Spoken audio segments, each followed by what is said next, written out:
ago, I introduced with a theory in which the story of Game of Thrones has already been written down and is this whole time being narrated by Samuel Tarly, and Season 7 might have confirmed it. Basically, Game of Thrones would end with old Sam, who would be portrayed by George R. R. Martin, looking up from a book as he finally reads the whole story to Jon's child. Before I show you a strong hint from the second episode of Season 7 that is going in favor to this theory, let me firstly briefly introduce you with the whole thing about Sam being the narrator of Game of Thrones. Basically, I came up to this while reading John Bradley's interviews, an actor that portrays Samuel Tarly. Long story short, Bradley came up with a theory based on the object in Game of Thrones opening credits that is identical to the, as he said, gyroscope that is hanging inside the Citadel. John Bradley theorized and might have even figured out the Game of Thrones ending. Bradley said, "I think it could mean any number of things. One theory is that we're seeing now and how we're experiencing Game of Thrones is Sam telling the story of Game of Thrones. If you take the logic of the story now, the story of Westeros, and the story of the battle for the Iron Throne, it would be a book in that library. The visual motif of that is you're about to be told a story. The sense of an idea of being told a story and people gaining that knowledge, the way Sam is absorbing knowledge in the library. Each episode of Game of Thrones has started the same way ever since the show began 7 years ago with the same opening credits. While we have always been wondering what one particular object that looks like mechanical sun is, the origin of this, and one more object has finally been revealed in the Season 6 finale. Sam finally entered the library and there it is. Chandelier looking contraption that looks exactly like the astrolabe sun object from the opening credits that we've been watching for 7 years in all 67 episodes. Before I explain you what is the purpose of this chandelier looking contraption, which name is actually astrolabe, let me firstly introduce you with its purpose in the opening credits. As it can be seen, the creators of title sequence decided to place the map on the inner surface of a sphere with an astrolabe sun object at the center. The camera would then visit different parts of the map while illustrations on the astrolabe covered some of the backstory to the show. As we all know, the Game of Thrones title sequence introduces every episode and changes depending on the locations visited in that particular episode. The opening credits consist of a three-dimensional map of the world, with the continents of Westeros and Essos located on the inner surface of a sphere. At the center of a sphere is a light source, effectively a sun surrounded by an astrolabe-like arrangement of rotating rings. The sequence opens with a close-up of the sun and the astrolabe surrounding it, while the most interesting parts are relief details that are visible on the astrolabe in both Game of Thrones opening credits and in the world's greatest library, since those two are actually the same object. Relief details on that object is showing a volcano destroying a city while Dragon watches on and several people escaping in a boat, a reference to the Doom of Valyria and the Targaryens escape from it. After a few moments, there's another close-up of the detail on the astrolabe, this time showing the Stark direwolf, Lannister lion, Baratheon stag engaging the Targaryen dragon in combat, a reference to Robert's Rebellion. The last close-up of the relief detail on the astrolabe, which is also the ending of the title sequence, is now showing the animals representing the various noble houses of Westeros bowing to the victorious Baratheon stag. The Game of Thrones logo then appears over the astrolabe, with the heads of a dragon, wolf, lion, and stag emerging from the inside of the logo. Long story short, the astrolabe and the changing map of Westeros that we see before every single episode in this theory will represent the unfolding of a story being told by Sam himself. Now, for all of you that are still wondering why is that thing from the opening credits by the name of astrolabe also in the library located in Old Town, it's actually pretty simple, so let me explain it to you in a few sentences. Just as it looks like at first glance, one of its functions is to reflect sunlight from the window high above or around the room over mirrors, because the maesters who use and maintain the library would never risk having candles anywhere near the books.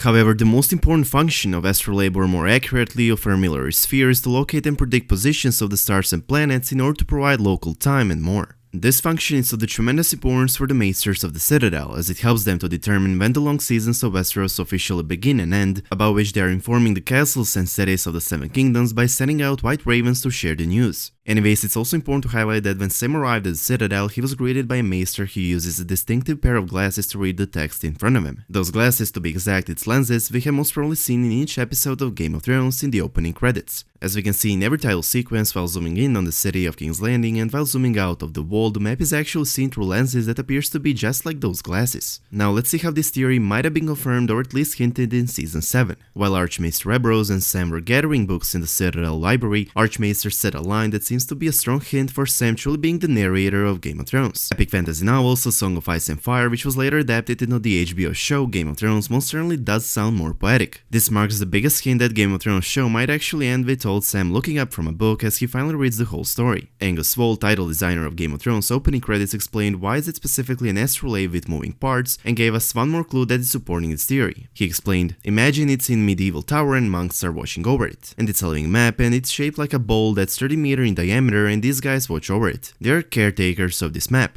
This explanation raises a few questions such as, does this mean that the map in the credits could actually be a physical map kept in the library inside the Citadel and is caretaken by the Maesters by Samuel himself? Well, maybe. As I already said, by this theory, Game of Thrones show would actually end with old Sam looking up from a book as he finally reads his tale. This would mean that all events that we've seen and all events that we are about to see had already taken place and are actually written in Sam's book that he is reading to someone. If Game of Thrones would really end this way, if this theory would actually come true, don't you think that George R. R. Martin would fit perfectly as the old Sam who is looking up from a book as he finally reads the whole story to either Little Sam or Jon's child, or even to both of them? While this would be Martin's first appearance in Game of Thrones, it most certainly would not be the first time the showrunners decided to pay their respect towards George throughout the show, even though this would be the most important and the most noticed one. In fact, the showrunners already mentioned George R. R. Martin and his genius mind several times throughout the show. I'm sure there are a few among us that remember Mockingbird, the blue-eyed giant that is, according to some stories in Westeros, the reason why the sky is blue, as according to a legend, the entire known world is a tiny object floating in the eye of Mockingbird. However, in the Song of Ice and Fire novels, there is no legend about the sky being blue, because the entire world is in the eye of a blue-eyed giant named Mockingbird, nor any comparable fable. With this being said, it's pretty easy to conclude that Mockingbird is a meta-narrative reference to the author George R. R. Martin, since the entire fictional universe originated inside of his head. In fact, George R. R. Martin filmed a cameo appearance in an unaired pilot episode of Game of Thrones as a background Pentoshi merchant wearing a gigantic hat. Having in mind that he has almost already appeared in the show, George R. R. Martin portraying old Sam in the last scene of Game of Thrones most certainly doesn't seem to be out of the realm of possibilities. Additionally, during one interview, George noted that